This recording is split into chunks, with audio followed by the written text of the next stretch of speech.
नमस्कार, मी राजू पाटील. रिंगण लाईव्ह मध्ये आपल्या सर्वांचं हार्दिक स्वागत. मित्रांनो, आजच्या आपल्या 28व्या भागामध्ये आपण औसा तालुक्यातल्या अशा एका तरुणाबरोबर चर्चा करणार आहोत की ज्यांनी शून्यातून विश्व निर्माण केलं.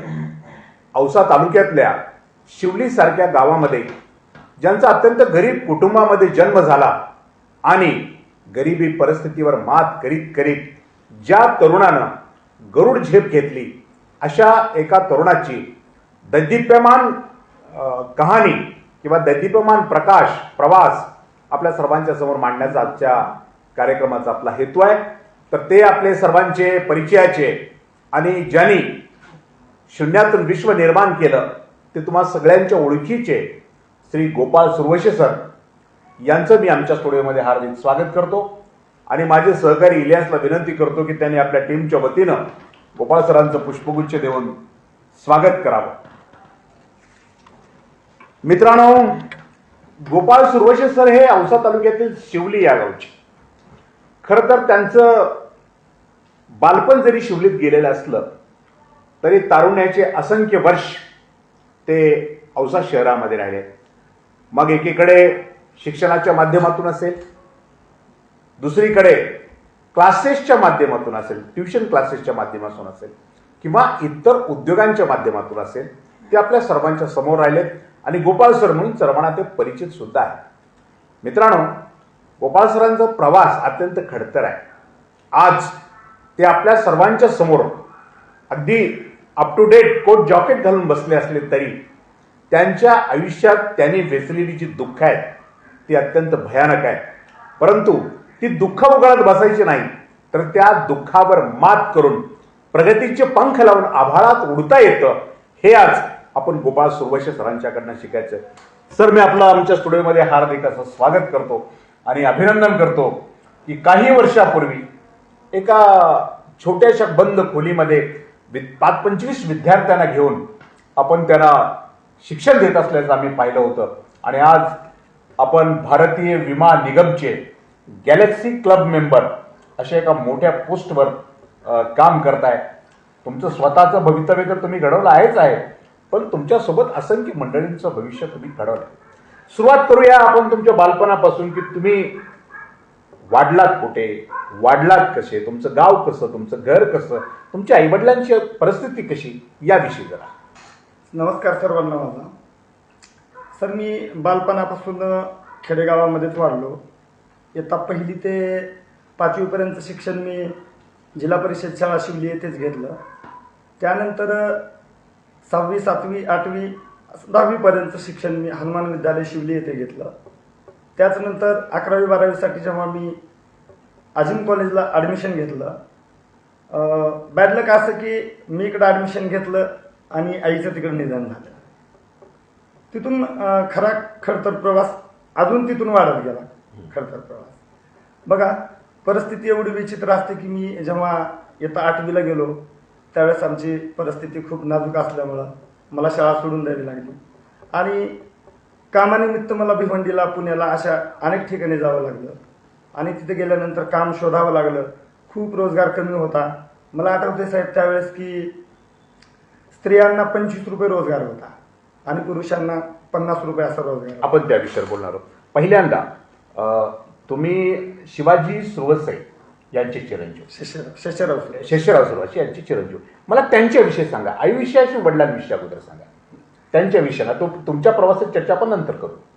साहेब, मला एकूण 4 चुलते आणि वडील असा 5 जणांचा कुटुंब आमचा मूळचा. त्यावेळेस वडिलांचं शिक्षण हे जेमतेम 7वीपर्यंत झालेलं. मला वाटतं 4थीपर्यंत शिक्षण त्या काळात. त्यामुळे त्यांना हे बाहेरचं वातावरण काही माहिती नव्हतं. शेती वगैरे घरीच आपलं फक्त शेती आणि घर याच्या व्यतिरिक्त त्यांना काहीही माहिती नव्हतं. आणि शेती जरी आम्हाला असली तरी शेतीमध्ये नापीक म्हणा किंवा आमचा थोडासा भाग जो आहे तो खडकाळा भाग आहे, सुपीक जमीन नाही. म्हणजे मला असं उत्पन्न तर निघतच नव्हतं. पण खरं सांगायला शिवलीचा माळ म्हटलं जातं. माळ म्हटलं जातं. आणि त्या माळावरती म्हणजे की खायपुरतं देखील धान्य येत नव्हतं. पर्यायच नव्हता, रोजानं जावं लागायचं. आमच्या वडिलांनी हे ते बऱ्याच ठिकाणी तळावरती इकडे तिकडे रोजगार वगैरे करून आम्हाला शिकवण्याचा खूप प्रयत्न केला. मला बाकीचे 4 चुलते असणारे त्यांची पण परिस्थिती इतकी काय म्हणावी नव्हती. त्याच्यातल्या 2 चुलत्यांना माझ्या नोकरी वगैरे लागल्यामुळे ते सेटल होते व्यवस्थित. परंतु माझे वडील आणि दुसरे 2 चुलते यांची परिस्थिती अजून म्हणजे सुधारलेली तर नव्हतीच, पण खूपच कठीण होती परिस्थिती. पण त्यांचे खूप प्रयत्न होते की बाबा मुलांना शिकवलं पाहिजे. आमचे वडील एवढंच म्हणायचे नेहमी की लोक शेतामध्ये शेजारचे वगैरे लोक त्यांना म्हणायचे, अरे बाबा तुमच्यात बोर नाही, विहीर नाही, पाण्याचं अजून तुम्ही काहीच केलेलं नाही. कसं काय बाकीच्या सगळ्यांचं पाण्याचं वगैरे जमिनी वगैरे सुपीक झालेलं आहे, तुमचं कसं काय नाही. आमच्या वडिलांचं एकच म्हणणं असायचं नेहमी की मी एक नाही तर मी 2 बोर पाडलेले, पण माझे जे 2 बोर आहेत ते पाणी नाहीत फेकणार, तर ते फक्त नोटा फेकतील बाहेर. म्हणजे त्यांचे विचार कसे होते की बाबा शिकवलं पाहिजे पोरांना. जरी ते अनपढ असले तरी त्यांचे विचार होते की पोरांना शिकवलं पाहिजे. जर पोरं शिकले, सुशिक्षित झाले, कमाईला लागले तर असे असंख्य बोर पाडता येतील. म्हणजे माझी मुलं हेच माझे बोर आहेत. हा, माझी मुलं हेच. आणि ते बोर मधून पाणीच नाही तर थेट नोटा फेकतील. अशा प्रकारचं जबरदस्त विजन एका शेतकऱ्याचं, शिवलीच्या शेतकऱ्याचं आता आपण ऐकतोय पुढे. आणि म्हणजे हा त्यांना इतका आत्मविश्वास होता. त्यांनी शिकवण्याचा खूप प्रयत्न केला, परंतु सतत आई आजारी असणं, कुटुंबामध्ये बाकीचे ताई वगैरे आजारी असण्यामुळं त्यांना म्हणजे की पैसा किती जरी त्यांनी रोज आता 50 रुपये म्हणजे असं काय रोजगार किती पूर्ण त्यांनी प्रयत्न अपाट करायचा. पण पर्यायी त्यांनी किती जरी प्रयत्न केला तर पैशाचे सतत आमची बंडाळ करायची. अशा प्रकारे आमचे वडील आम्हाला शिकवण्याच्या प्रयत्नातून त्यांनी जे म्हणजे थोडं थोडं स्टेप बाय स्टेप आम्हाला पुढे ढकलण्याचा त्यांनी प्रयत्न केला. म्हणजे परिस्थिती खूप वाईट होती. अशा पद्धतीने तुम्ही औषध शिकायला आला. आणि आता आपण सांगत होतात की 8वी मध्ये तुमची शाळा सुटली, ते सांगा कारण काय?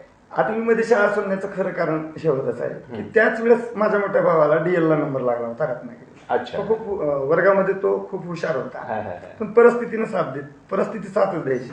नवोदयला बसला, आम्ही थोडी परिस्थिती कमी पडली, नवोदयमध्ये त्याचा काही नंबर लागला नाही, परंतु तो हुशार असल्यामुळे तो सतत म्हणजे की आमचं रोल मॉडेल असते थोडक्यात आमचे मोठे भाऊ. कारण कुटुंबामध्ये त्यांनी हुशार असल्यामुळं त्यांचा नंबर DL ला लागला आणि दोघांना त्याच वर्षी ताईचं लग्न झालं होतं. अच्छा, एवढा पैसा तर पुरवणं शक्य. परिस्थितीनं शाळा 8वीत सुद्धा सोडायला. अच्छा, तुम्ही 8वीत शाळा सोडल्यानंतर परिस्थितीवर मात करण्यासाठी म्हणून काय कामं सुरू केली? वडिलांनी मला शाळा सोड असं बिलकुल म्हणलं नाही. पण बघा ना कसं असतं की परिस्थिती हे मॅच्युरिटी आणते.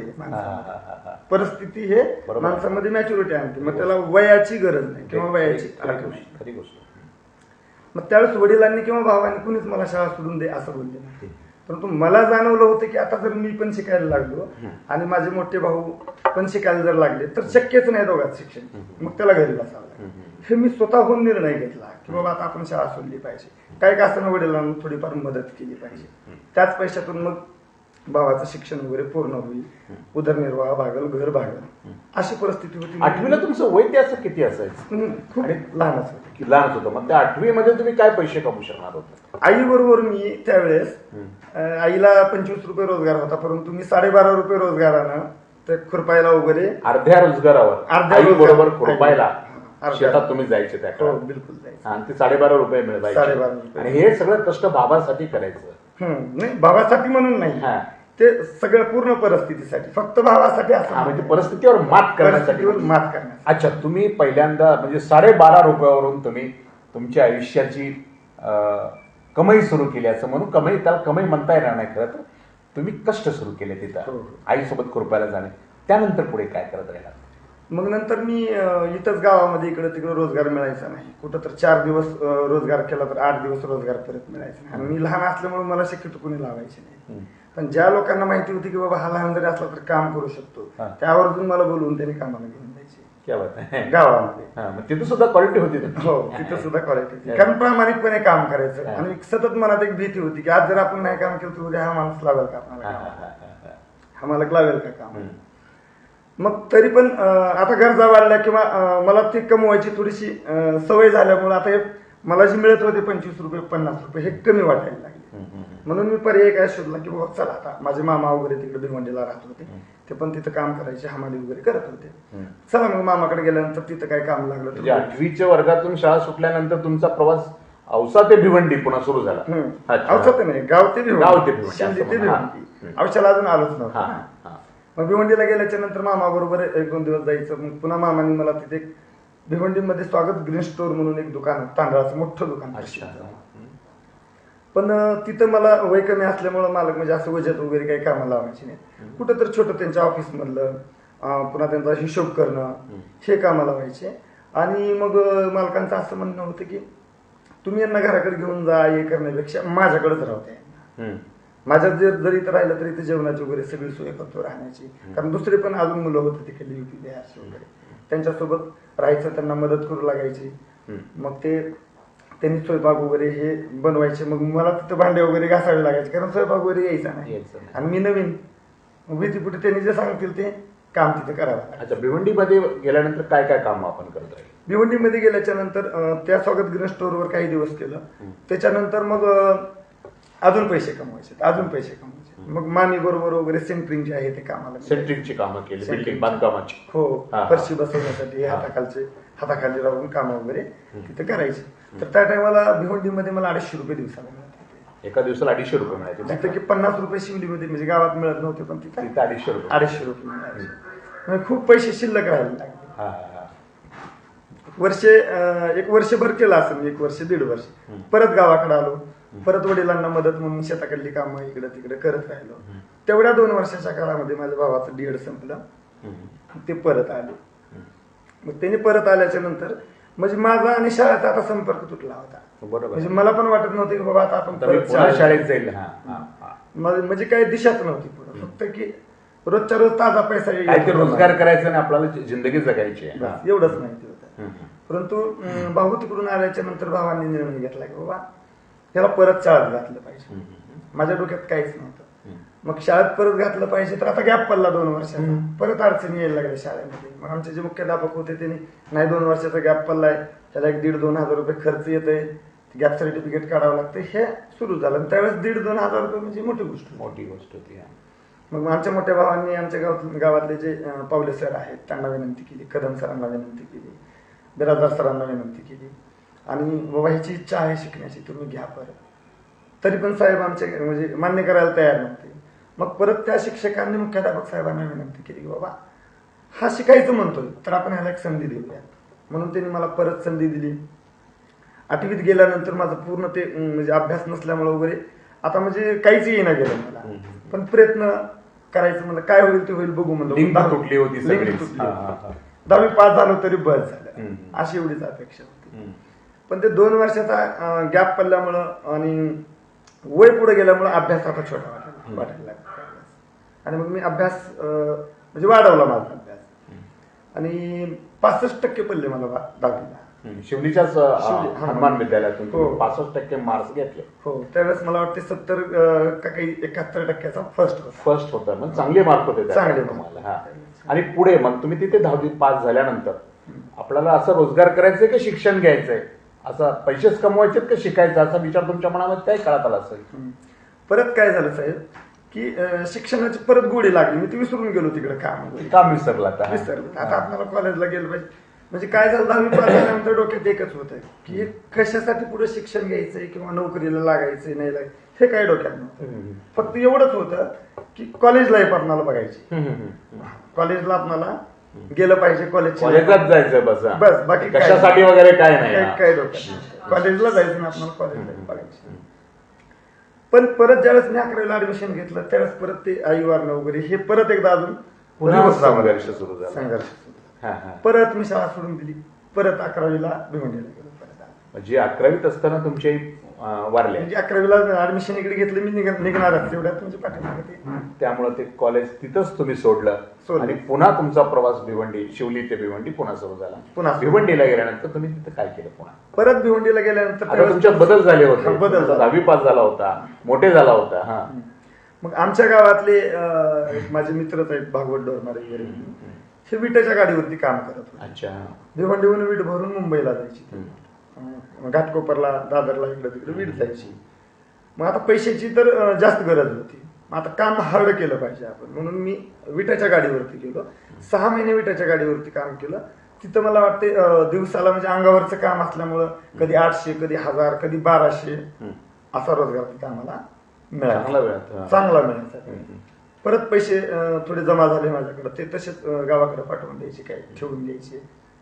पैसे बचत करायची सवय तिथं लागली मला. मग परत यात्रा गावची आहे म्हणून मी यात्रेसाठी गावाकडे आलो. पण यात्रेसाठी गावाकडे आल्यानंतर चला यात्रा तर उद्या आहे, मग आज काय करायचं बसून, चला एक जाऊन येऊ कॉलेज. एक झलक पुन्हा मला वाटतं त्यावेळेस ते हिमेश रेशमी यांचे काहीतरी गाणे खूप गाजलेले होते, झलक दिखला. मग तसाच लोक ड्रेस वगैरे, डोक्यावरती टोपी. आता कॉलेजला जायचं, गेलो. तिथे गेल्याबरोबर पांडे सर म्हणून आहेत, त्यांनी मला ओळखले. ऍडमिशन त्यांच्याच हातावर. अरे कुठं आहे तू, काय करतो? साहेब म्हणलं मी आता भिवंडीला मस्त कमवायला लागली, आता आपल्याला काही गरज नाही, शिक्षणाची गरज नाही. गरज नाही आपल्याला. रोज 800-1000 रुपये कमवले म्हणजे खूप झाले. मग त्यांनी म्हणजे अरे आज पहिला पेपर आहे, म्हणजे तू फक्त परीक्षा दे, पास नापासचं नंतर बघू. ती जबाबदारी माझी. त्यांनीच मला पेन आणून दिला, पॅड आणून दिला. अशा अवस्थेमध्ये त्याने मला पेपर लावला. सर पण असं झालं की तो पेपर इतका सोपा गेला मला, ते काहीच वाचलेलं नव्हतं, पण जे मनातून सुचल ते मी लिहिलं आणि सोपं वाटलं. पूर्ण पेपर संपला. कॉलेज तुमचं अजिम हायस्कूल, अजिम कॉलेज आझाद महाविद्यालय. मग तो पेपर पूर्ण सोडवल्याच्या नंतर परत कॉन्फिडन्स वाढला माझा. आलोच गावाकडे, तर काय दुपारपर्यंत पेपर द्यायचं नाही, यात्रेला दुपारी जायचं गावात. कंटिन्यू मी परत आलो, सर्व पेपर दिले. सर्व पेपर दिल्याच्या नंतर रिझल्ट असा आला की पहिल्या 10 मुलांमध्ये माझा नंबर. पहिल्या 10 मुलांमध्ये. पण आता नंबर 10 मुलांमध्ये आल्यामुळं शिकलं पाहिजे. परत सतत डिस्टर्ब, कधी काम, कधी शाळा, कधी काम.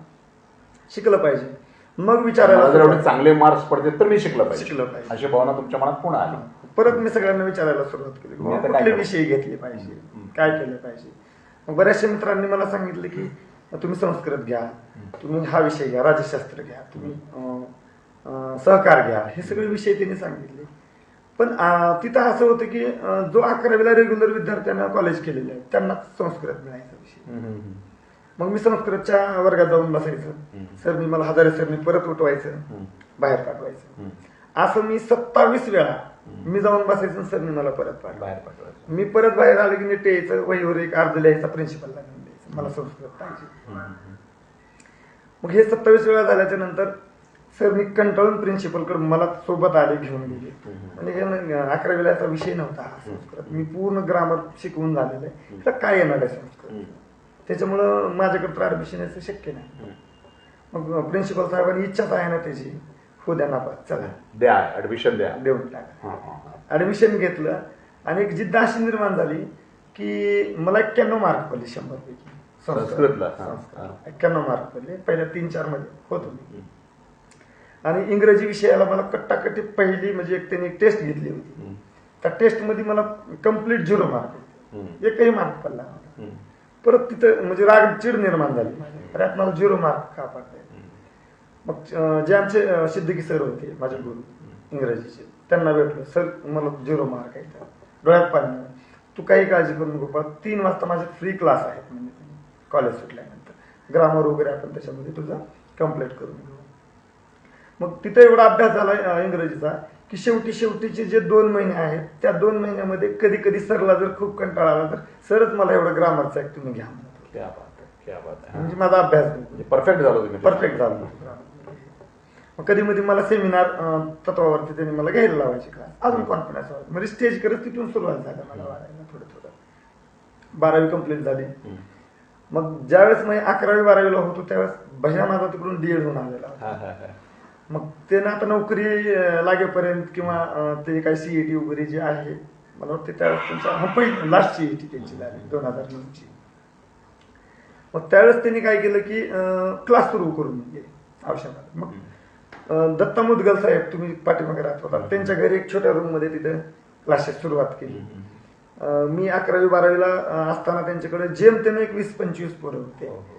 आणि कमाल अशी की आम्हाला बऱ्याच वेळा तर घरून सोयाबीन विकून भाडं आणून भरावं लागलं. म्हणजे पण विद्यार्थी पैसे देत नव्हते, पालकांची परिस्थिती नव्हती, तेवढं म्हणजे वातावरण पण नव्हतं वातावरण ट्युशन नव्हतं क्लासेस शिकायचं. ऑप्शनमध्ये. आणि तेवढी फीस पुरत नव्हती हो. म्हणजे 25 भाडं रुपये, म्हणा, 20 रुपये, 50 रुपये, राहणं, काय होणार हा, नव्हतं. काय वार्षिक 300 रुपये फीस 300 रुपये वर्षी. मग मला भीती कॉलेज येऊन त्यांच्याकडे जर पासला वगैरे पैसे मागायला पण तुम्ही जायचं. डीएड केलं नाही का? नंतर डीएड केलं. म्हणजे क्लासेस सोडल्यानंतर डीएड केलं? नाही क्लासेस चालू असताना ते सांगतो हा. मग मला कधी तर पासला वगैरे पैसे कमी पडले की मला जावं लागायचं भैयाकडे मागायला.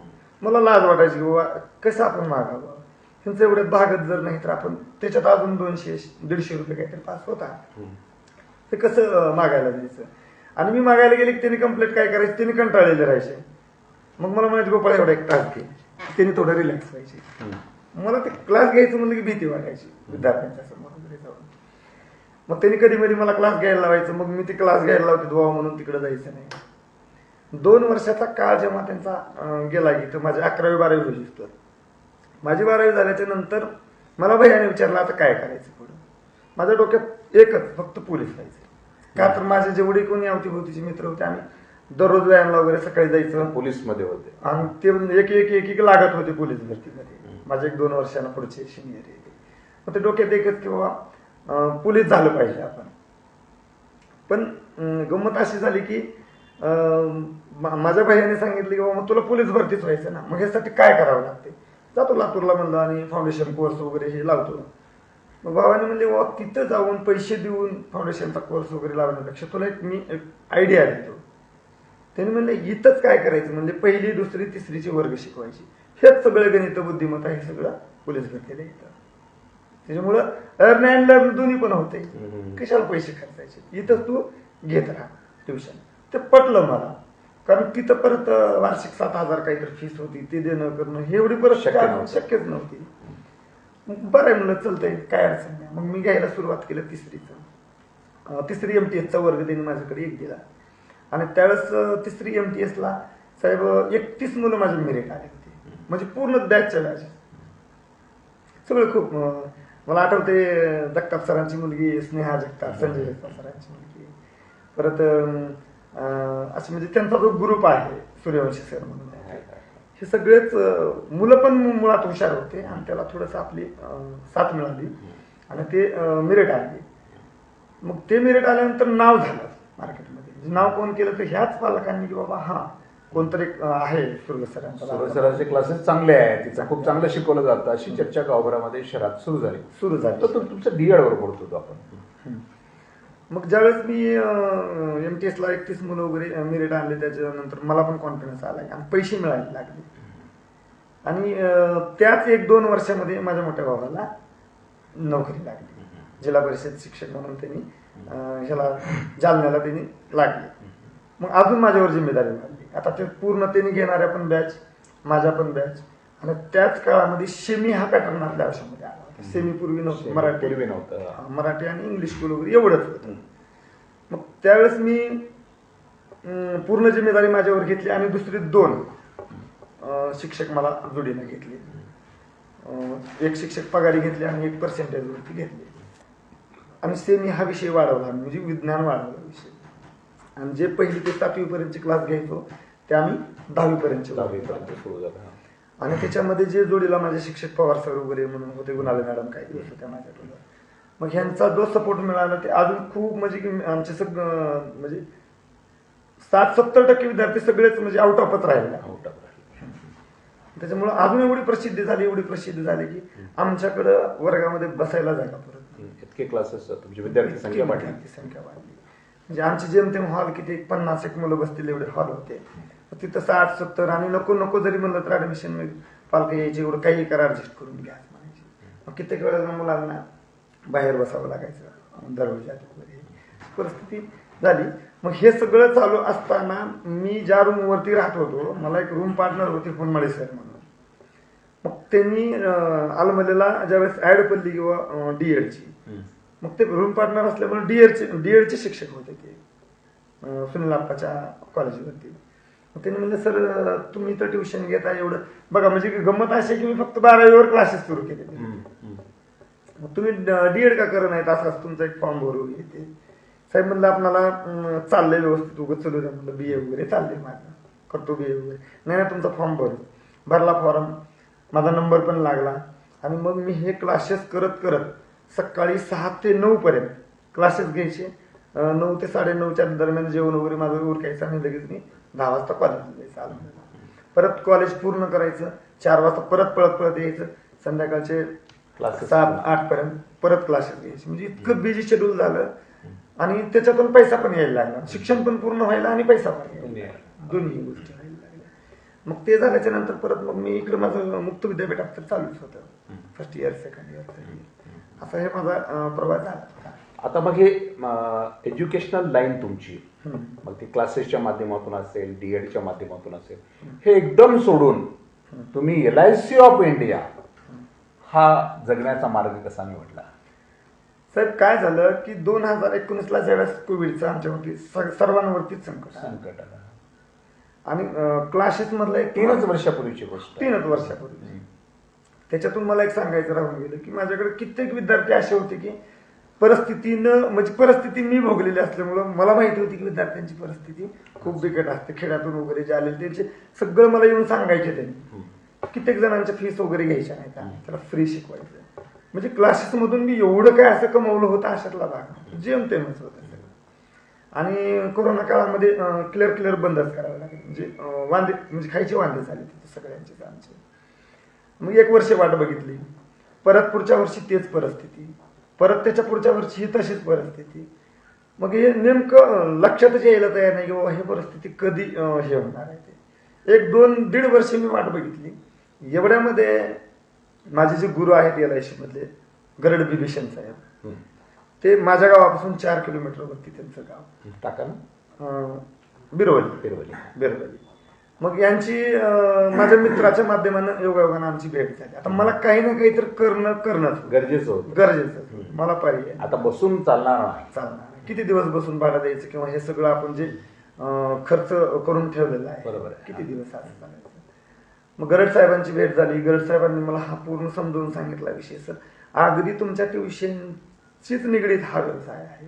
तिकडे जसं तुम्ही पुण्याचं काम करताय तसं इकडे एखाद्याचे म्हणजे की जीवन सुरक्षित जर तुम्ही करत असाल तर हे देखील पुण्याचं काम आहे. ह्याच्यातून पण तुम्हाला 2 पैसे मिळणार आहेत. हे जर तुम्ही केलं, बरे प्रयत्न करा, म्हणजे त्याच्याबरोबर हे करा, पार्ट टाइम म्हणून माझ्याकडे करा.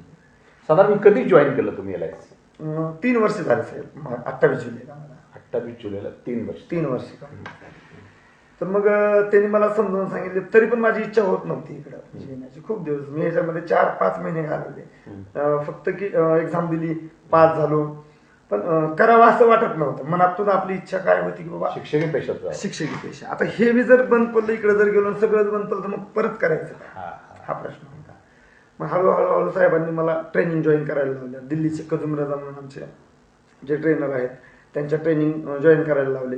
कित्येक वेळा पैशाची गरज पडली की ट्रेनिंगची फीस वगैरे साहेबच भरायची माझी, परत मी द्यायची त्यांना. परंतु त्यांनी मला म्हणजे की पडून राहू दिले नाही, कंटिन्यू सोबत घेऊन गेले. आणि बऱ्याच वेळा त्यांचे जे काही कॉल असतील त्यांच्या सोबत मला घेऊन गेले. त्याच्यातून मी पण सर 2003 वर्षापूर्वी तुम्ही LIC जॉईन केली, बरोबर आहे? हो.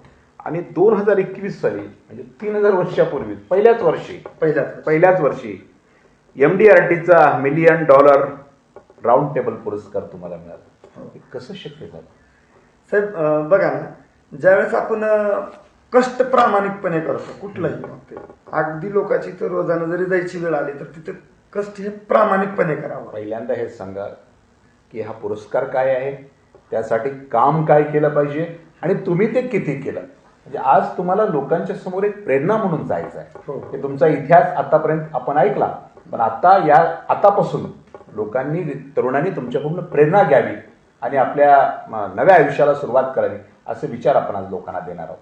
तर पहिल्याच वर्षी हा पुरस्कार तुम्ही कसा मिळवला? पहिल्याच वर्षी हा पुरस्कार म्हणजे मला साहेबांनी सुरुवातीलाच म्हणजे की डायरेक्ट त्या पुरस्काराबद्दलच म्हणजे रटपट हा काम करण्याचा ट्रॅकच दिला नाही माझ्या गुरुंनी. डायरेक्ट मला सांगितलं की तुम्हाला पहिल्याच वर्षी MDRT व्हायचे. $1 मिलियन राऊंड टेबल हा जो आमचा जागतिक पुरस्कार आहे, जागतिक पुरस्कार. हे जे आमच्या आपल्या भारतामध्ये जे काही 24 इन्शुरन्स कंपन्या आहेत, म्हणजे यांनी एक तयार केलेला हा पुरस्कार आहे. आणि हा पुरस्कार जगामध्ये केवळ 1% लोक मिळवतात या हा बरं. पुरस्कार. ते पूर्णच इन्शुरन्स कंपन्या आहे त्याच्यामध्ये. मी म्हणत नाही की बाबा फक्त हा पुरस्कार LIC पुरताच ते मर्यादित आहे. सगळ्याच सगळ्याच. हा. मग मी काय केलं की किती प्रीमियम भरावा लागतो त्याच्यासाठी साहेबांना पहिल्यांदा विचार. साहेबांनी मला सांगितले की सुरेश तर तुम्हाला कमीत कमी 35 लाख रुपये हा तुम्हाला प्रीमियम LIC ला भरावा लागतो. प्रीमियम प्रीमियम म्हणजे तुम्हाला बिझनेस किती पॉलिसी किती विकावी लागली असेल त्याच्यासाठी. हा. तर मग ज्यावेळेस त्यांनी ते मला 35 लाख हे आकडा सांगितला त्यावेळेस मी पहिल्यांदा ते डायरीवर लिहून घेतलं. 35 लाख. 35 लाख. मग त्याच्यानंतर काय झालं की आज मी पटेल साहेबांकडे आलो. त्यांना काय इन्शुरन्स आहे किंवा याचं काय महत्व आहे, हे काय इन्शुरन्स काढला पाहिजे, किती गरजेचं आहे, मी त्याची जी कॉन्सेप्ट त्यांना सांगत गेलो. त्याच्यानंतर पाटील साहेबांकडून मला 5 जरी हजार प्रीमियम आला तर मी ते 35 लाख मायनस 5,000 करायचं. आता किती राहील, आता किती राहील, आता किती राहील. जसं जसं जसं जसं तो आकडा कमी कमी कमी होत येईल तसं तसं अजून कॉन्फिडन्स वाढत गेला. झालं आता एवढ्या लोकांना भेटलो की एवढा प्रीमियम होतो. त्याचं प्रीमियम पॉलिसी कितीही करा तुम्ही, प्रीमियम बेसवरती हा $1 मिलियन होते. अच्छा. मग चाहे एकही पॉलिसीमध्ये तुम्ही करू शकता. 35 लाख हे किती म्हणजे वार्षिक वार्षिक म्हणजे वर्षाला 35 1 लाख जानेवारी ते रुपयाचं 31 डिसेंबर प्रीमियम तुम्ही जमा करायचं आहे. त्या पुरस्काराचे तुम्ही मानकरी ठरला. हो. दुसऱ्या वर्षी तुम्ही पुन्हा पुरस्कार मिळवला 2022 ला. हो 2022 ला 2 पुरस्कार मिळाले. म्हणजे डबल MD म्हणजे 70 लाख रुपयाचा प्रीमियम तुम्ही 70 लाख रुपये पुन्हा तिथे केला. याच्यात मला सगळ्यात मोठी मदत जर झाली असेल कुठली तरी माझी जी ओळख निर्माण झाली होती क्लासेसच्या माध्यमातून. म्हणजे की माझ्या पुढे असा प्रश्न नव्हता की जाय भी तो कहा जाय.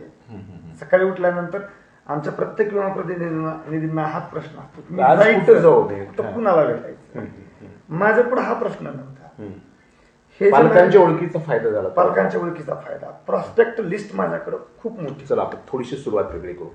एक चांगला विमा प्रतिनिधी होण्यासाठी कुठल्या गुणांची आवश्यकता आहे? एक चांगला विमा प्रतिनिधी होण्यासाठी डिसिप्लिन खूप महत्वाचा आहे. स्वयंशिस्त पाहिजे. स्वयंशिस्त पाहिजे. आणि मला हे करायचं म्हणजे हे ठरवलं पाहिजे पहिल्यांदा की मला हे करायचंय.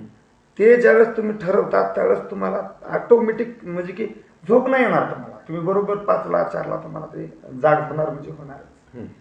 ज्यावेळेस तुम्ही उठता म्हणजे बघा कसं असतं की मित्र असं म्हणेन की जो खरोखरच पहाटे 5 ला उठतो तो जिंकणारच, तो हारणारच नाही. त्याच्याकडे वेळ खूप असतो. ज्यावेळेस लोक 8-9 ला उठतात, हा 5 ला उठतो तर त्याच्यासाठी हे 4 दिवस संपलेला असतो.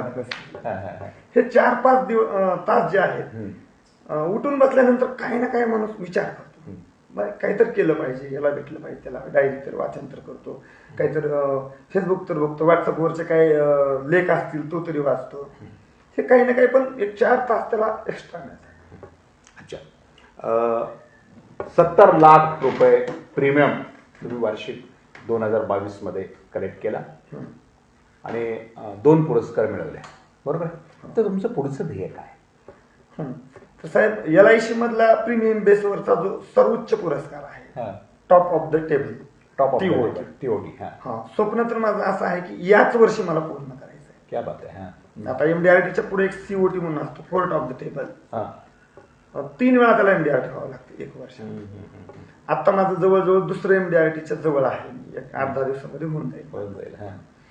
परत माझ्याकडे उरतात 4 महिने. तर त्या 4 महिन्यामध्ये टोटल दिवस, त्याच्यात किती सुट्टे आहेत, त्याच्यात आपल्याला किती अडचणी येणार आहेत, ह्याचं थोडंसं नियोजन करून मी ते पण कम्प्लीट करणारच आहे. TOT साठी आलो तुम्ही, TOT म्हटलं त्याच्यासाठी प्रीमियम किती, म्हणजे काय काय काय प्रकार आहे तो? TOT साठी 7 वेळा MDRT करावं लागतं 1 वर्षात. 1 वर्षात 7 वेळा. 7 वेळा.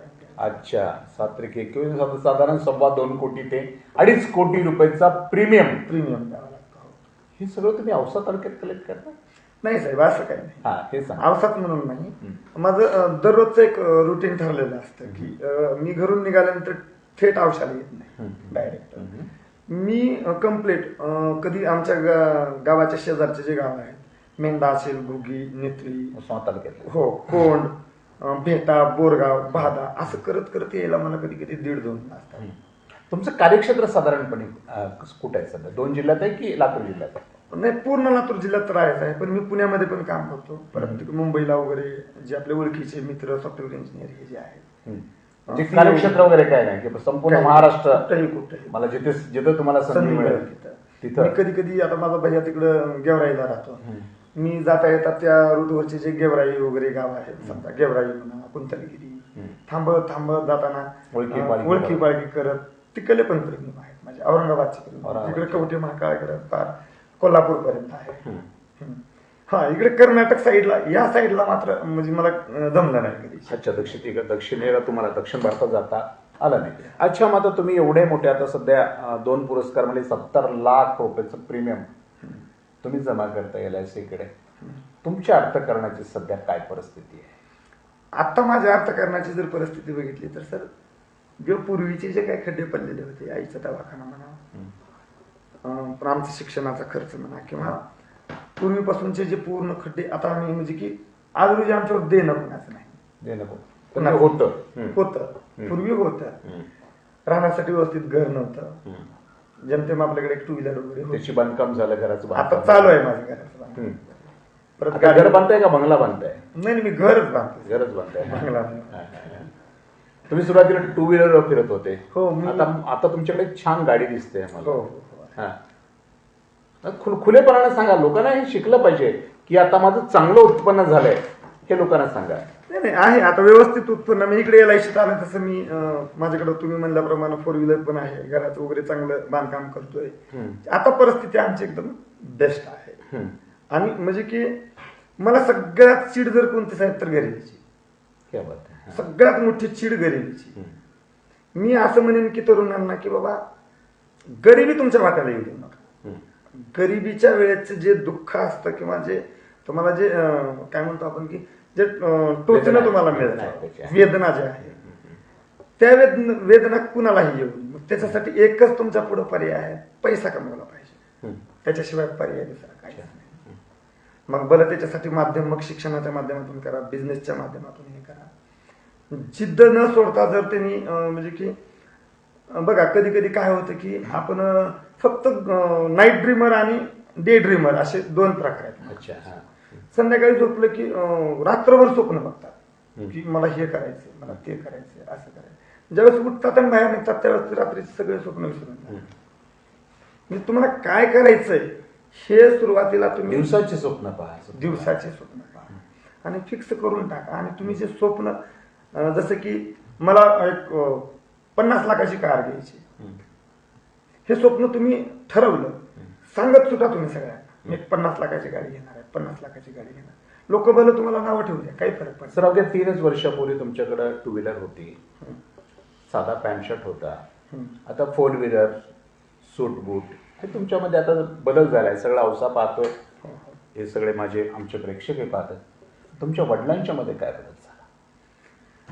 माझ्या वडिलांमध्ये म्हणजे परत मला विचार एकदा म्हणजे लक्षात आलं. तुमच्यामध्ये गोपाळ सामान्य पॅन्ट शर्ट मधून सुटाबुटात आला, गोपाळ 2 व्हीलर वरून 4 व्हीलर मध्ये आला. गोपाळच्या वडिलांमध्ये काय बदल झाला? माझ्या वडिलांमध्ये सगळ्यात महत्वाचं सर, त्यांच्या विचारात खूप बदल झाला की बाबा होऊ शकतं, किंवा मुलं हे काहीही करू शकतात, तसं आपणही काही करू शकतो. म्हणजे की जे पूर्वी वाटायचं की आपल्या ज्यानं शक्यच नाही, बोर पाडणं म्हणा, शेतामध्ये माती टाकणं असेल किंवा हे घर बांधणं, हे शक्यच म्हणजे होईल वाटत नव्हतं. त्यात आता त्यांना कॉन्फिडन्स आलाय. हा एक त्यांच्यातला खूप मोठा आता आला. कसं म्हणता येईल, त्यांनी तर अगदी त्यांच्या मित्रांना बोलताना म्हणत होते की मी माझ्याकडे असे 2 बोर आहेत की जे थेट नोटा फेकतील.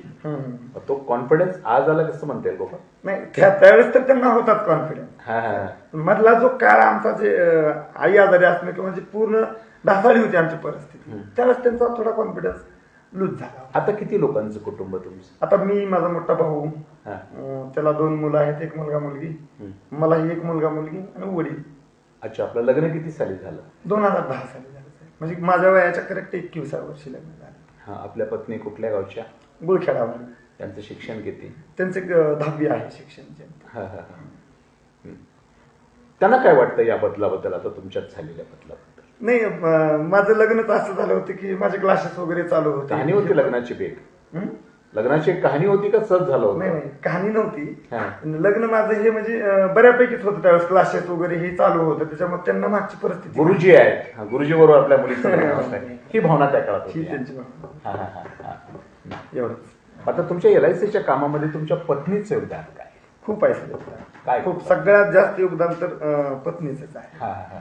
की ज्यावेळेस मी उठून बाहेर निघतो त्यावेळेस त्यांनी कंप्लीट उठतात. हम्म. आणि माझी पूर्ण जे तयारी आहे बाहेर निघण्याची प्राथमिक सगळं त्यांनी तयार करून अगदी 7 वाजता मला जेवू घालून डब्बा माझा सोबत गाडीत देतात ते. आजही माझ्या गाडीत डब्बा आहे. हम्म, हम्म, हे खूप मोठी गोष्ट आहे साहेब. म्हणजे एवढं शक्य नाही एक दिवस आहे का. हम्म, मला एक लवकर उठायची सवय आहे. हम्म, सगळ्याला माझ्यासारखी सवय असेल असं कशावर. हम्म. त्यांनी माझ्यासाठी उठतात, सकाळी लवकर उठून स्वयंपाक वगैरे बनवून देतात, डबा सोबत देतात.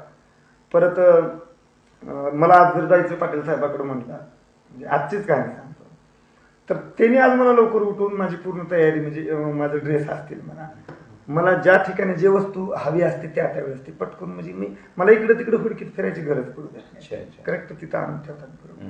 गोपाळराव, मी तुम्हाला जेव्हापासून बघतो तुमच्यामध्ये गुणवत्ता तर आहेच काम करण्याची, तुमचं बोलणंही व्यवस्थित आहे, संवाद कौशल्य तुमच्याकडे छान आहेत. महत्वाचं वैशिष्ट्य म्हणजे तुम्ही निर्व्यसनी आहात. तुम्हाला वाटत नाही की तुम्ही निर्व्यसनी असल्यामुळेच इथपर्यंत पोहोचू शकले? नाही, बरोबर आहे साहेब तुम्ही ते म्हणताय. हम्म. पण त्या निर्व्यसनीपणा बरोबर कष्टाची जोड पाहिजे बघा. नुसतं आता कित्येक जण असे आहेत की बाबा काहीच त्यांना व्यसन नाही, काही नाही, ह्या गोष्टी सगळ्या खऱ्या आहेत, पण काम पण काहीच करत नाही, त्याला उपयोग नाही. नुसतं निर्व्यसनी राहून उपयोगाचं नाही, नाही, त्याला त्याला कामाची कष्टाची जोड पाहिजे, कष्टाची जोड दिली कष्टाची. पाहिजे. अच्छा गोपाळराव, तुम्ही आता सक्षम झालात, 2 पुरस्कार मिळवले, 1 कोटीचा व्यवसाय तुम्ही वर्षाला करताय. तर तुम्हाला एकट्यालाच व्यवसाय करत पुढे जायचं आहे की आपल्या गावातले, आपल्या आजूबाजूचे लोक, आपले मित्र, आपले सहकारी यांना घेऊन पुढे जायचं? अगदी तुम्ही चांगला प्रश्न विचारला साहेब. बघा बऱ्याच वेळा काय होतं, एक व्यवसाय दुसऱ्या व्यवसाय म्हणजे आपल्या व्यवसायाशी जर निगडीत दुसऱ्या कुणाचा व्यवसाय असेल तर त्याला म्हणजे की त्याचं प्रोग्रेस किंवा त्याच्यामध्ये सुधारणा व्हावी अशी इच्छा नसते. पण माझा एक असा स्वभाव आहे की त्याच्यासाठी तुम्ही अगदी हे माझे मित्र मग असे आलेले पाटील साहेब वगैरे हे, मी LIC जॉईन केल्यानंतर माझ्या अवतीभोवतीचे जवळजवळ माझ्या साहेबांकडं 12 ते 13 विमा प्रतिनिधी बनवले. 12 ते 13. मी तिथं विचार असा नाही केला की संकुचित भावना नाही ठेवली बाबा मी जर ह्यांना प्रतिनिधी केलं तर मला जो मिळणारा प्रीमियम किंवा मला जी मिळणारी पॉलिसी आहे हे उद्या त्यांच्याकडे जाईल, हा कधीच विचार केला नाही. आणि मला असा प्रसंग पण आला नाही की मी एखाद्याकडे गेलोय आणि त्याला एखाद्या विमा प्रतिनिधीला मीच त्यांना प्रतिनिधी होण्यासाठी सांगितले आणि ते पण तिथंच गेले तर ते मला पॉलिसी नाही मिळाली, असं कधीच झालं नाही. असं कधीच झालं नाही. कधीच झालं. ह्या सगळ्यांनी मी तर म्हणेन की LICचा व्यवसाय हा खूप सुंदर म्हणजे तुमच्या राहणीमानात बदल होईल. एक सगळ्यात महत्वाचा मुद्दा स्वप्न बघायला शिकचाल तुम्ही. 2 ज्यावेळेस तुमच्या ट्रेनिंग तुमच्या मीटिंग होतात त्यावेळेस तुम्हाला की बाबा लक्षात येऊन जाईल की आपली कॅपॅसिटी किती आहे, आपण किती कमवू शकतो किंवा आपण किती लोकांपर्यंत पोहोचू शकतो, एवढ्या वेळेचा फायदा आपण कशा पद्धतीने करू शकतो, हे तुमच्या ह्या लक्षात येतील गोष्टी. जास्तीत जास्त तरुण वर्गांनी विमा प्रतिनिधी व्हावं आणि जास्तीत जास्त लोकांना सुरक्षित करावं, त्यांच्या कुटुंबांना सुरक्षित करावं, मला प्रामाणिक हेतू आहे. आता या लाईव्ह नंतर गोपाळराव तुमच्याकडे तालुक्यातले, आपल्या जिल्ह्यातले किंवा जी मंडळी हे तुमचं लाईव्ह पाहते असे असंख्य तरुण तुमच्याकडे येणार आहेत, हो तुमचं मार्गदर्शन मागणार आहेत. हो, त्या संदर्भात तुम्हाला काय वाटतं, काय म्हणाल तुम्ही त्यांना?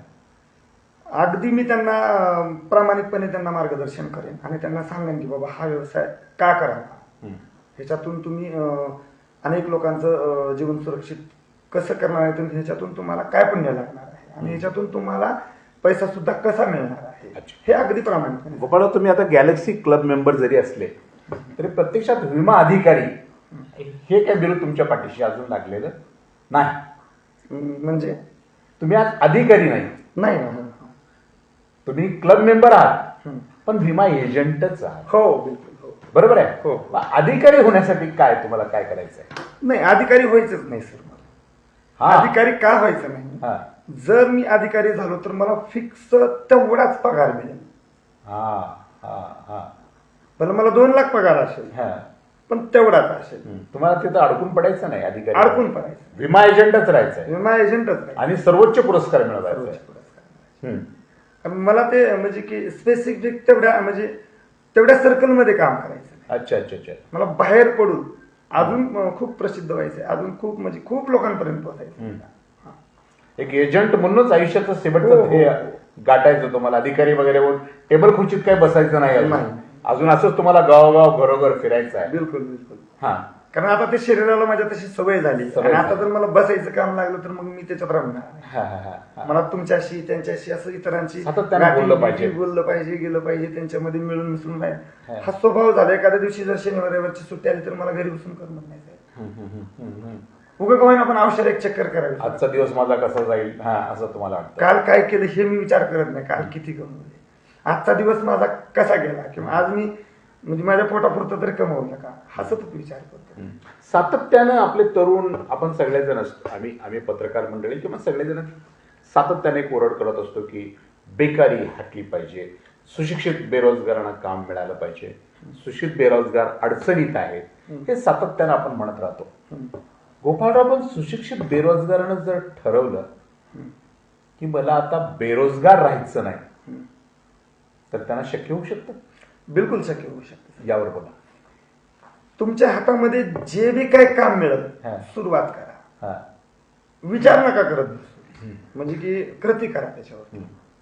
आता एखादं काम भेटलंय, मग त्याच्यावर विचार करून सांगतो, बघू, मी घरच्यांना विचारतो, मी मित्राला विचारतो. जगायचंय कुणाला? तुला जगायची. परिस्थिती सुधारायची कुणाला? तुला सुधारायची. मित्राचा कशाला सल्ला घेतला? कामाला सुरुवात केली पाहिजे. कामाला सुरुवात कर, हरणार नाही तू. नक्कीच भले मग ते काम कुठलंही असू दे. सेंटरिंग बेरोजगारपणाचं गराणं मांडत बसण्यापेक्षा आपण स्वतः हातपाय हलवले पाहिजेत आणि काही ना काही नवा चमत्कार आपल्या व्यक्तित्वाचा घडवला पाहिजे, असं तुम्हाला म्हणायचं.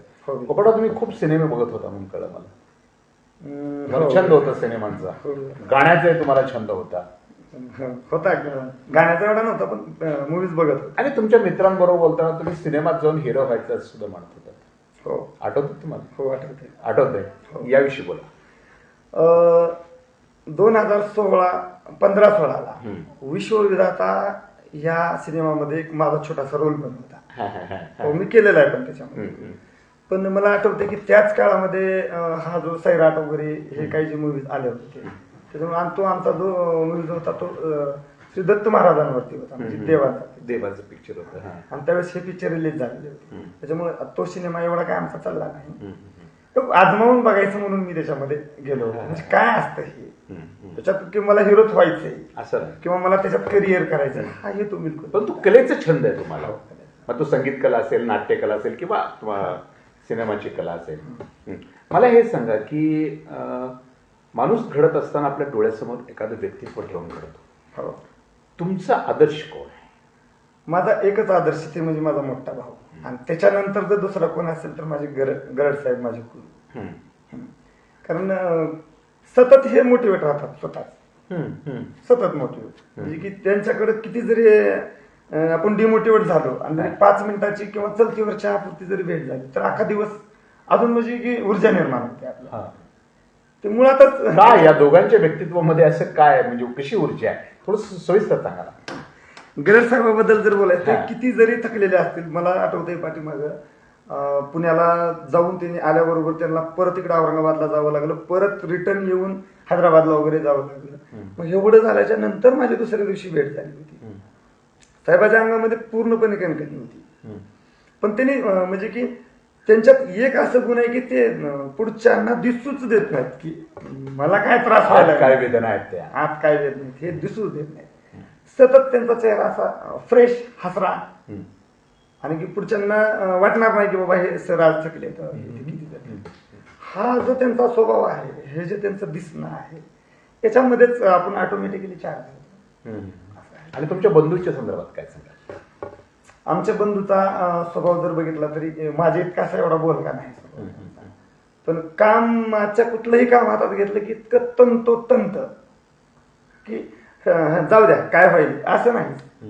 हे म्हणजे की समजा की इंजिनियर कडून आपण एखादा घर बांधण्यासाठी प्लॅन घेतला. त्या प्लॅन मध्ये 1-अर्धा इंच जरी वीट इकडे सरकली तर जाऊ द्या काय होते असं नाही ते मग प्लॅन कशाला घेतलाय आपण.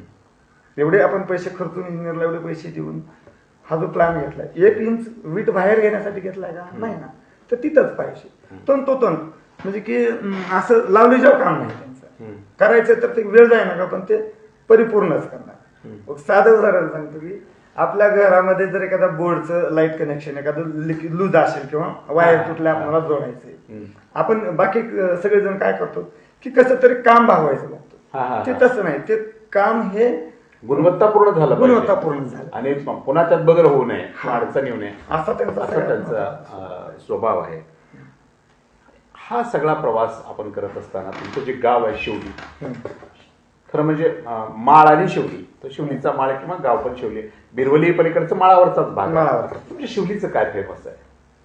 आमच्या शिवलीचं मटण फेमस आहे. मटण फेमस सगळ्यांनाच माहिती ही सगळं फेमस. पण आता शिवलीचं काय फेमस व्हावं असं तुम्हाला वाटतंय. शिवलीमध्ये तसं तर मटण फेमस आहे त्याच्याबरोबर आमच्यात उद्योजक खूप आहेत आणि नोकरदार वर्ग देखील जवळजवळ म्हणजे प्रत्येक कुटुंबात एखादा नोकरदार असल्यासारखं शिक्षक पोलीस व्यापारी आहेत व्यापारी खूप शिवलीचे चांगले चांगले मोठे व्यापारी आहेत. हो हळद व्यापारी आहेत विविध अनेक क्षेत्रात काम करतात. हो पोल्ट्री फार्म वगैरे आमच्या गावामध्ये मला वाटतं तुमच्या गावामध्ये पावले आप्पा तेही विमा क्षेत्रामध्ये काम करतात. हो हो हो आणि खूप चांगलं काम त्यांचं चांगलं आहे. माझा प्रश्न असा होता की मटण नंतर शिवली कशामुळे ओळखलं जावं असं तुम्हाला वाटतं. उद्योजक म्हणजे शिवली हे उद्योजकांचं गाव आहे हे म्हणून ओळखलं जावं. कारण तशी शिवलीच्या म्हणजे पाण्यात किंवा मातीतच एक गुण असे आहेत की कुठल्याही क्षेत्रामध्ये तुम्ही जर थोडं बघितलं तर आमच्या गावचे तरुण हे चमकलेले आहेत बऱ्याच ठिकाणी. कुणी आंतरराष्ट्रीय दर्जाचे कराटेमध्ये आमचे औरंगाबादला सर आहेत जंगणे सर म्हणून ते खूप प्रसिद्ध आहेत. आमच्यातले बाळासाहेब जाधव म्हणून जे आहेत पोल्ट्री फार्म मध्ये ते जवळजवळ गावामध्ये त्यांचे 21 शेड आहेत. फीड वगैरे तयार करायच्या कंपन्या हे ते खूप म्हणजे ते तरी आमच्या गावातले म्हणजे आदर्श आहेत आमचे. बाळासाहेब जाधव जे आहेत की व्यवसायामध्ये कसं सुधारायचं हे त्यांच्याकडे कंटिन्यू म्हणजे की समोर त्यांचा फोटोच ठेवावा आणि त्यांच्याकडे बघून जर काम करत गेलो तर आपण देखील उद्योजक नक्कीच बनणार. तुमचं काम करत असताना हा तुमचा दररोजचा प्रवास वगैरे चाललाय गावोगावी भेटीगाठी चालल्या ते सगळं करत असताना जेव्हा तुम्हाला निवांत वेळ मिळतो की नाही आता माझ्या हातामध्ये 3-4 तास आहेत मी आता गावात आहे आपल्या घरी आहे त्यावेळेला तुम्ही काय करा. बरोबर साहेब. मला तसा काही वेळ भेटला की मी फक्त मोटिवेशनल स्पीच मोटिवेशनचे काही जे व्हिडिओज वगैरे आहेत युट्यूबचे कंटिन्यू कधी कधी तुमचं मनोगतचे ते तुमचे लेख वाचत असतो. तुमचे जास्तीत जास्त म्हणजे आता ह्या फेसबुक लाईव्हच्या माध्यमातून तुमचं बोलणं मला जास्त ऐकायचं असतं. मला हे कधी सवय लागायची सांगतो. जास्त मी मनोगत कला महोत्सव म्हणून मुक्तेश्वर शाळेमध्ये घेत होतो. मी ज्यावेळेस 8वीला शाळा वगैरे सोडण्याच्या पूर्वी आम्हाला गॅदरिंग वगैरे बघण्याचा खूप छंद होता. त्यावेळेस आम्ही एसटीने यायचं तुमचा कार्यक्रम वगैरे पूर्ण म्हणजे ध्यान करून बघायचा ऐकायचा. तुमची ती बोलण्याची कला तुमच्या आवाजातला चढ उतार किंवा कुठल्या शब्दावर तुम्ही असं जोर द्यायचा कुठं कमी करायचं हे जे ती म्हणजे डोक्यात तुमचं म्हणजे कम्प्लिटली असं बसत होतं. तर तेव्हापासून हे मला की कंटिन्यू मोटिवेशनल वगैरे व्हिडिओ बघणं असेल किंवा असे काही लेख वगैरे फेसबुकला हे ते आलेले आहेत ते बघा वाटते किंवा आमच्या नामदेवराव जाधव यांचे काही पुस्तक वगैरे ठेवले कधी पण तितकं जास्त तिकडं वेळ न मिळाल्यामुळं जरी मिळाला वेळ तर ते वाचत असतात. अच्छा.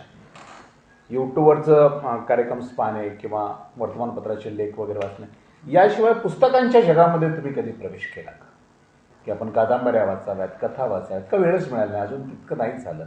नाही म्हणजे वेळ मिळालाच नाही म्हणायचं. खरं तरी आवड आहे वाचू वाटतं पण त्यातच वाचायचं नाही अजून आपल्याला बहुत लंबी लढाई आहे नाही ते बाद में त्याच्यातले काही चुटकुले जे आहेत ते वाचत असतात. पूर्ण कादंबऱ्याच्या कादंबऱ्या एवढं काय ते शक्य होणार नाही. तर असा LIC मधला सर्वोच्च पुरस्कार आपल्याला मिळवायचा आहे आणि या ध्येयानं प्रेरित होऊन आपण काम करतो. या क्षेत्रामध्ये विश्वासार्हता सुद्धा खूप महत्वाची आहे. हो की LICचा एजंट हा त्या ग्राहकाचा अत्यंत विश्वासू असला पाहिजे. LICच्या एजंटाने केवळ पॉलिसी पुरतं प्रीमियम पुरतं त्याच्याकडे जायचं नाही तर त्याच्या प्रत्येक सुखदुःखाची नोंद पैशाकडे असली पाहिजे या विषयावर तुम्हाला काय म्हणायचं? हो, हो, बरोबर. हे काम करत असताना सगळ्यात महत्वाची काळजी घ्यायचा विषय तुम्ही बोलला. हा, हा. सगळ्यात महत्वाची जर काळजी काय घ्यायची असेल आपल्याला, तर तुम्ही गेलात, प्रीमियम भेटला, तुम्ही आलात, त्याचा तुम्हाला 2 पैसे मोबदला भेटला, हे गोष्टी तुम्हाला मिळतच राहणार ते आहे, व्यावसायिक भाग आहे. व्यावसायिक भाग आहे. परंतु त्यांना जे काही अडचणी आलेले आहेत त्या जर तुम्ही सोडवत राहिलात किंवा सोडवलात किंवा त्याची जर नोंद ठेवलात आपल्याकडे, सुखदुःखाची म्हणल्याप्रमाणे तुम्ही त्यांच्या घरामध्ये अॅनिव्हर्सरी असेल म्हणा किंवा वाढदिवस आहे कुणाचा, लहान बाळांचा काहीतरी कार्यक्रम आहे एखादा छोटा, या गोष्टी खूप काळजीपूर्वक हाताळल्या पाहिजे. हाताळल्या पाहिजेत. खूप काळजीपूर्वक. काय होतं बऱ्याच वेळा की ओघामध्ये हे जर गोष्टी तुम्ही बाजूला ठेवलात तर जेवढं तुम्ही झपाट्यानं वर गेलात तेवढं झपाट्यानं खाली गेला. ह्याच्याकडे जर दुर्लक्ष झालं तर त्या गोष्टी. आता तुमचे किती हजार ग्राहक सध्या आहेत? आता सध्या माझे एक 1100 वरी काहीतरी, कालचा आकडा मी बघितलो नाही, पण 1100च्या पुढे आहे. 1100 म्हणजे हजाराच्या वर तुमचे 1000च्या वर. ग्राहक आहेत. त्याच्यामध्ये हा 70 लाखाचा प्रीमियम, म्हणजे 1000 लोकांचे वाढदिवस, 1000 लोकांचं सुखदुःख, याच्यासाठी तुम्ही काही इंडेक्स वगैरे तयार करून ठेवता का केवळ तुमच्या मेमरी पॉवरमुळे ते करता? आमच्याकडे सॉफ्टवेअर असतं, ते आम्ही परचेस करतो. त्या सॉफ्टवेअर मध्ये सगळं ते इंटिमेशन वगैरे देतं. हा हा. की आज उठल्याबरोबर ते इंटिमेशन देते की बाबा आज कुणाची अॅनिव्हर्सरी आहे, कुणाचा त्यांना शुभेच्छाचे मेसेज पाठवायचे. मेसेज पाठवणं असेल किंवा कुणाचा प्रीमियम आलाय त्याच्या पूर्वी 2 ते 2.5 महिन्यापूर्वीपासून मी त्यांना मेसेज करतो, फोन करतो किंवा तुमचा प्रीमियम आलाय, भरला पाहिजे. 1 महिन्याचा ग्रेस पिरियड असतो. 1 महिन्याच्या आत जर तुम्ही ते प्रीमियम नाही भरला आणि जर दुर्दैवानं जर काय आपल्यावरती एखादं संकट ओढावलं तर तो क्लेम मिळत नाही. हे मी स्पष्ट सांगत असतो त्यांना. हे जर आता त्यांना जागरूक नाही केलं, बऱ्याच वेळा असे प्रसंग येतात की प्रीमियम येऊन गेलाय, 6 महिने त्यांनी भरलाच नाही आणि त्याच्यावर काहीतरी दुःखद घटना ओढावली, तर कुटुंबातले लोक परत म्हणतात की काय उपयोग नाही हो, मी त्यांच्याकडे पैसे भरले होते आणि आमच्या यांना असं झालं, यांचं निधन झालं, आम्ही याला शिकून आम्हाला काहीच मिळालं नाही. तर हे जे काही नियम आहेत त्याचे, हे नियम देखील ग्राहकांना सांगितले पाहिजे. काही विमा प्रतिनिधी म्हणजे भीतीपुटी ही पॉलिसी मला भेटते का न भेटते की, या भीतीपुटी म्हणजे एखाद्या वेळेस ते सांगायचं विसरून जातात किंवा सांगत नाही. ते सांगितलं पाहिजे त्यांना, वेळच्या वेळी जागरूक केलं पाहिजे. हे अगोदर 2 महिन्यापूर्वीपासून मी त्यांना सावध करत असतो. गोपाळराव, तुम्ही जन्माने आपल्या तालुक्यातले शिवलीचे असले तरी तुम्ही औसेकर आहात. औसा तालुक्याचे सुपुत्र आहात. एवढा मोठा पुरस्कार मिळवणारी माणसं ही शिवलीचे म्हणून छोटे आम्ही तुम्हाला करणार नाही, तर तुम्ही औसेकर.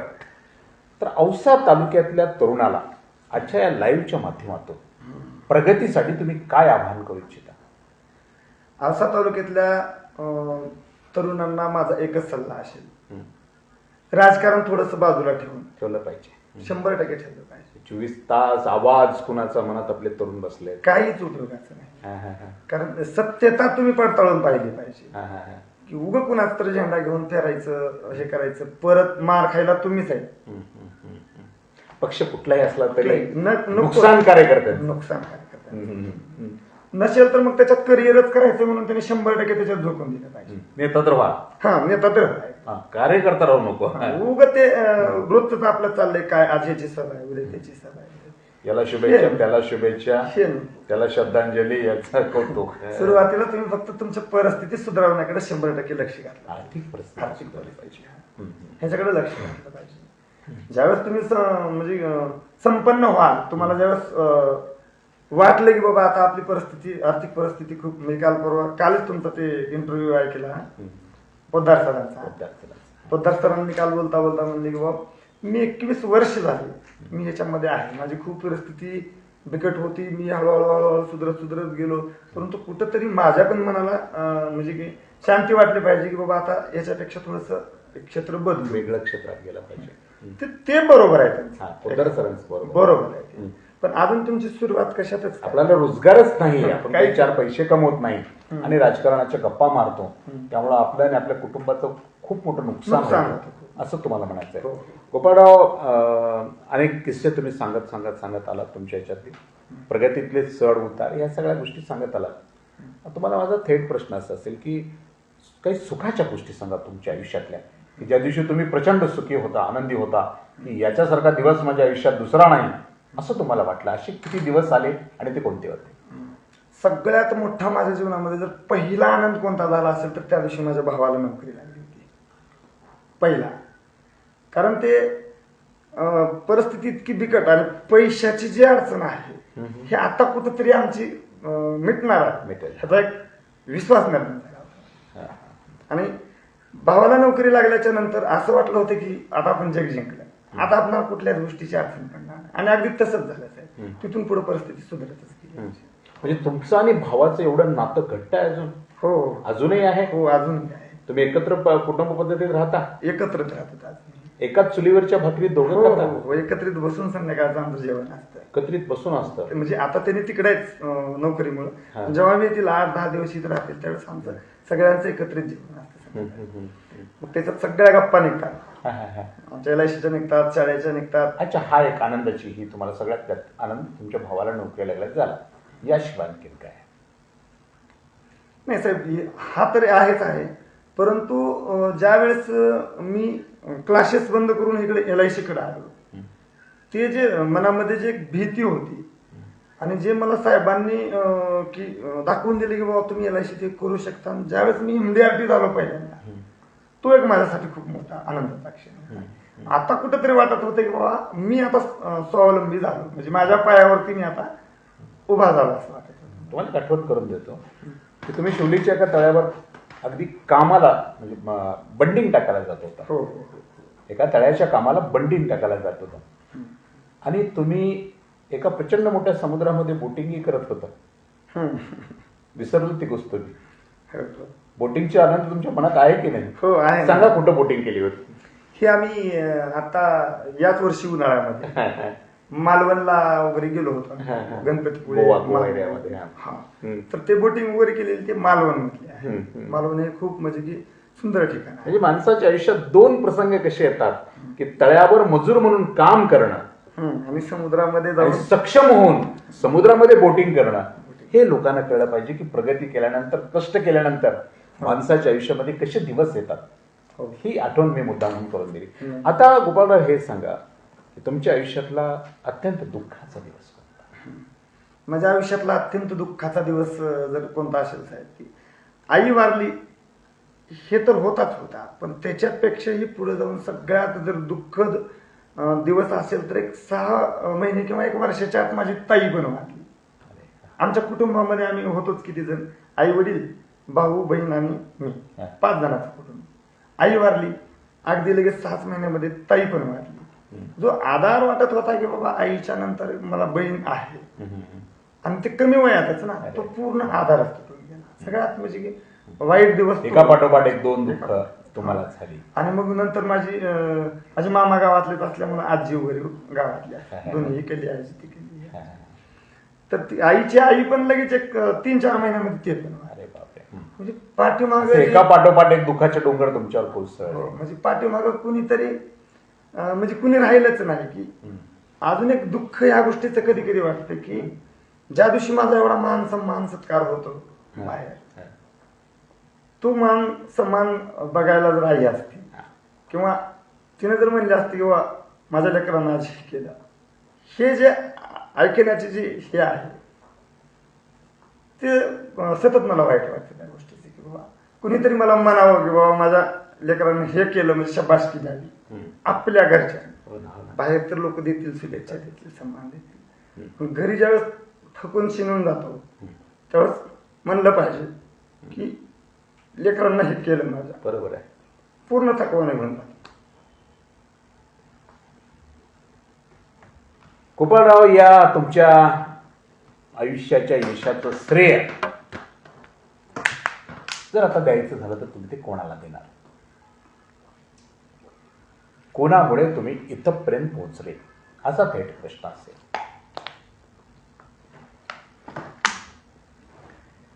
सर, इथपर्यंत मी फक्त परिस्थितीमुळे पोहोचलो. सगळ्यात माझा मोठा जर गुरु कोण असेल तर परिस्थिती आहे. त्याच्यानंतर माझं पूर्ण कुटुंब, वडील, भाऊ, नंतर माझे साहेब, गरड साहेब, आणि हे माझा पूर्ण जो माझ्यावर विश्वास ठेवणारा जो माझा मित्रवर्ग असेल किंवा माझे जे पॉलिसीधारक जे आहेत, पॉलिसी होल्डर, विश्वास ठेवून यांनी की मला थोडं पुढे ढकलण्याचा प्रयत्न केला. मी सगळं श्रेय त्यांनाच आहे असं. गोपाळराव, रिंगणमध्ये आपण कधी आपल्याला कधी बोलवलं जाईल असं वाटलं होतं? साहेब मला म्हणजे की कुणीतरी माझी दखल घेईल असं वाटत होतं, पण रिंगणमध्येच बोलवलं जाईल हे कधी वाटलं नव्हतं. वाटलं नव्हतं. हा. ज्या दिवशी तुमचा मला फोन आला त्या दिवशी सगळ्यात मोठा आनंद मला वाटला की बाबा आज आपली कुणीतरी दखल घेतली आयुष्यामध्ये. गेली 12-13 वर्ष झालं आयुष्यामध्ये क्लासेसच्या माध्यमातून असेल, LICच्या माध्यमातून असेल, हे मी कार्य करतोय. पण मला नक्की माहिती नव्हती की कोण आपली दखल घेईल. पण तुम्ही ज्यावेळेस दखल घेतला त्यावेळेस खूप मला आनंद झाला होता. तुम्हाला हे दुसरा प्रश्न असा विचारतो, रिंगणमध्ये तुम्हाला आज आम्ही निमंत्रित केलं, कशासाठी केलं असेल असं तुम्हाला वाटतं? मला असं वाटतं की साहेब बाबा की माझ्याकडे बघून तरुणांनी थोडंसं प्रेरणा घ्यावी, मोटिवेट व्हावं आणि काही ना काही उद्योगामध्ये जाऊन त्यांचे पण अर्थकरण म्हणजे आर्थिक परिस्थिती सुधारावी, हाच एकमेव तुमचा हेतू असावा असं मला वाटतं. धन्यवाद. तर हे होते आपल्या तालुक्याचे सुपुत्र, शिवली गावचे रहिवासी, विमा क्षेत्रामध्ये ज्यांनी अवघ्या 3 वर्षामध्ये खूप मोठी गरुड झेप घेतली आणि एका वर्षात 2 आणि एका वर्षात 1 असा मोठा पुरस्कार मिळवून आपल्या समाजासाठी एक आदर्श निर्माण करून दिला की गरिबीवर मी मात करू शकतो. मला सर्वात चीड जर कुठली असेल तर ती गरिबीची आहे. गरिबीशी मी कधी मैत्री करणार नाही. गरिबी ही माझी दुश्मन आहे आणि या दुश्मनवर मी मात केल्याशिवाय राहणार नाही, अशा प्रकारचा विचार मनामध्ये घेऊन अत्यंत शून्यातून, म्हणजे गोपाळने अनेक गोष्टी झाकून ठेवल्या. खरं म्हणजे खूप छोटी छोटी कामं गोपाळने, भेळच्या गाड्यावर सुद्धा गोपाळ तुम्ही काम केलं साहेब. औषधालाच औषधाच्याच भेळच्या गाड्यावर सुद्धा तुम्ही काम केलं. म्हणजे लोकांना विश्वास बसणार नाही की सुटाबुटात तुमच्या समोर बसलेला हा तरुण एके दिवशी भेळच्या गाड्यावर काम करत होता, म्हणजेच तुमच्या प्लेटा धुवत होता. ही सुद्धा त्यातलं सत्य आहे, यातलं वास्तव आहे. परंतु काम कोणतं छोटं नसतं. प्रसंगी जे जे आपल्या समोर येते ते करत करत करत प्रगतीचे एक एक शिखर पार करत आपल्याला पुढे जायचं असतं. हे गोपाळ सुरवसे सरांच्याकडनं तुम्ही सर्वांनी शिकलं पाहिजे. आणि गोपाळ सरांनी जो आदर्श, खरं म्हणजे त्यांनी काय तुमच्यासमोर आदर्श निर्माण करून घेण्यासाठी हे काम केलेलं नाही, तर स्वतःच्या परिस्थितीवर मात करण्यासाठी त्यांनी त्यांच्या आयुष्यामध्ये अशा पद्धतीची गरुड झेप घेतलेली आहे. मी पुन्हा एकदा सुरवसे सर आपलं मनापासून अभिनंदन करतो. आमच्या टीमच्या वतीनं आपण आमच्याकडे आज आलात आणि आमच्या प्रेक्षकाबरोबर चर्चा केली, त्याबद्दल आभार व्यक्त करतो. आम्हाला विश्वास आहे की आजच्या रिंगणच्या माध्यमातून औसा तालुक्यातले 10 गरीब तरुण प्रेरित होऊन पुढे लागले तर रिंगणच्या 28व्या भागाचं सार्थक झालं, अशा प्रकारची भावना व्यक्त करतो आणि थांबतो. धन्यवाद. धन्यवाद.